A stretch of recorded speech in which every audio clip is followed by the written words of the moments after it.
एक जमाने में पहाड़ों के दरमियान एक छोटा सा गांव था। उस गांव में शायान नाम का एक गरीब किसान रहता था। फटे कपड़े, टूटी झोंपड़ी और घर में खाने को कुछ नहीं होता था।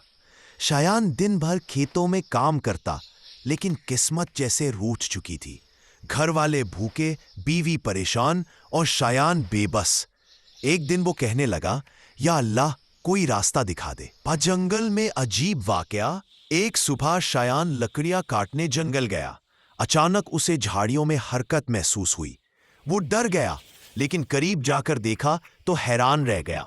वो एक खूबसूरत सुनहरी मुर्गी थी। मुर्गी जख्मी और कमजोर थी।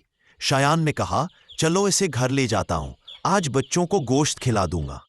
वो मुर्गी को उठाकर घर ले आया। रात में शायान की लालच, शायान ने बीवी से कहा, आज इस मुर्गी को पकाकर खाएंगे, कल सुबह ज़िबा कर दूंगा। मुर्गी पूरी रात आराम से सोई रही, लेकिन अल्लाह का निजाम कुछ और था। सुबह का मौजज़ा, सोने का अंडा। सुबह शायान उठा तो मुर्गी के नीचे चमकता हुआ सोने का अंडा पड़ा था। शायान की आंखें हैरत से खुल गई। ये तो सोना है, बीवी ने खुशी से कहा। शायान, देखो, ये असली सोना है। पहला अंडा बेचा, पैसे मिले, घर के हालात बदल गए। अगले दिन दूसरा अंडा, फिर तीसरा, फिर चौथा। यूं शायान गरीब से अमीर बनने लगा। मोहल्ले वालों की हैरानी। शायान ने नया घर बना लिया, नई चीजें खरीद ली और मोहल्ले वाले हैरान, इतना अमीर कैसे हो गया। लेकिन शायान राज नहीं बताता था। लालच का जन्म। मुर्गी रोज सिर्फ एक सोने का अंडा देती थी। एक दिन शायान ने सोचा, रोज सिर्फ एक, इसके पेट में तो शायद बहुत सारे अंडे होंगे। अगर मैं आज सारे अंडे निकाल लूं तो मैं आज ही करोड़पति बन जाऊंगा।